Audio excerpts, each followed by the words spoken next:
Sir great ಆಗೋದಿಕ್ಕೆ. ದಯವಿಟ್ಟು ಇದನ್ನ ನಮಗೆ ರೈತರು ನಮ್ಗೆ ಇದನ್ನ ಹೆಂಗ್ ಕಳಿಸ್ಬೇಕು, ಹೆಂಗ್ ಕಳಿಸ್ಬೇಕು, ಏನ್ ಅಕ್ಷರದಲ್ಲಿ ಬರೀಬೇಕು ಅಂತ ನಮ್ಗೆ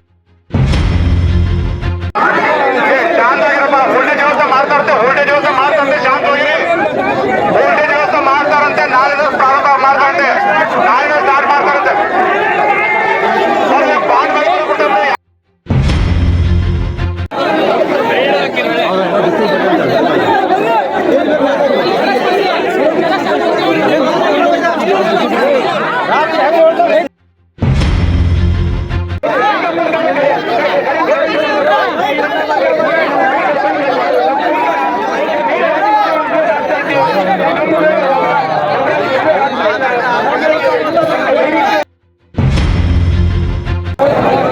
ದಯಮಾಡಿ ಮಾಧ್ಯಮದವರಿಗೆ ಅವಕಾಶ ಮಾಡಿಕೊಡಿ. ನೀವು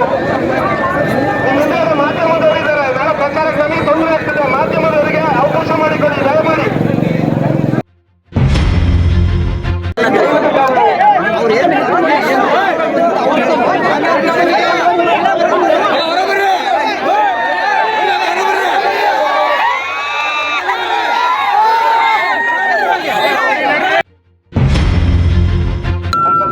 ತಾತ್ಕಾಲಿಕ ವೋಲ್ಟೇಜ್ ಕೊಡೋ ಬಗ್ಗೆ ಪ್ರಯತ್ನ ಮಾಡ್ತಾರೆ ಅಂತ ಅವ್ರು ಹೇಳಿದ್ದಾರೆ, ಡಿಪ್ಯೂಟಿ ಸರ್ ಹೇಳಿದ್ದಾರೆ.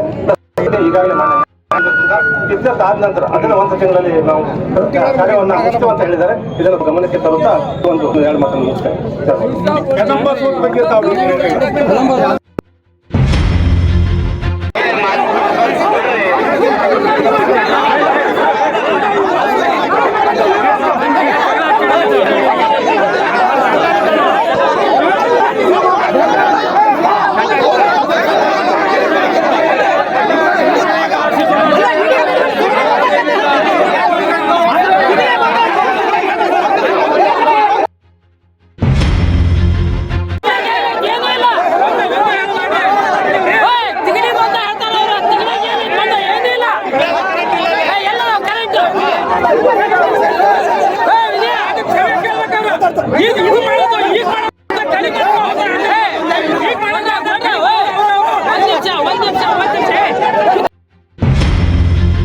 ಹನ್ನೊಂದು ಗಂಟೆಯಿಂದ ಸಿರ್ಸಿ ತಾಲೂಕು ಬನವಾಸಿ ಪಂಪು ವೃತ್ತದಲ್ಲಿ ವಿದ್ಯುತ್ ಬಳಕೆದಾರರ ಸಮಸ್ಯೆಯನ್ನು ಈಡೇರಿಸುವ ಸಲುವಾಗಿ ಬೃಹತ್ ಪ್ರತಿಭಟನೆ ಹಮ್ಮಿಕೊಂಡಿದ್ದೇವೆ.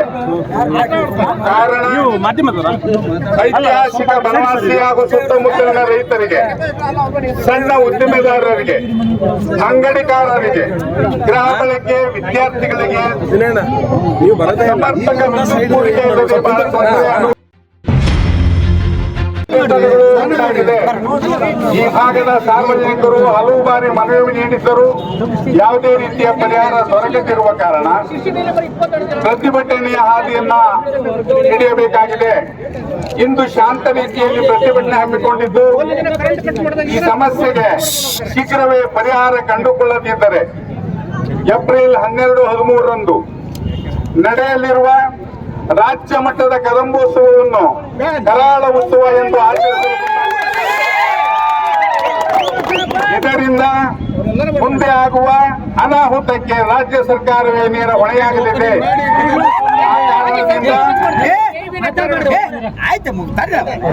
ಮಾನ್ಯ ತಾವುಗಳು ನಮ್ಮ ಸಮಸ್ಯೆಗೆ ಶೀಘ್ರವೇ ಸ್ಪಂದಿಸುತ್ತೀರೆಂದು ಭಾವಿಸುತ್ತೇವೆ. ಇದು ಈ ಭಾಗದ ರೈತರ ಒಂದು ಮನವಿ. ನಾವು ಇದಕ್ಕೆ ಏನು ಎಲ್ಲರೂ ಶಾಂತ ರೀತಿಯಿಂದ ಕೇಳಬೇಕು ಮತ್ತು ಮುಂದೆ ಬರೋದ್ರಿಂದ ಏನು ಪ್ರಯೋಜನ ಆಗೋದಿಲ್ಲ. ಎಲ್ಲ ದೂರ ನಿಂತು ಏನ್ ಹೇಳ್ತಾರೆ ಕೇಳಿಕೊಂಡು ಅವ್ರೀಗ ಉತ್ತರವನ್ನ ಹೇಳ್ತಾರೆ.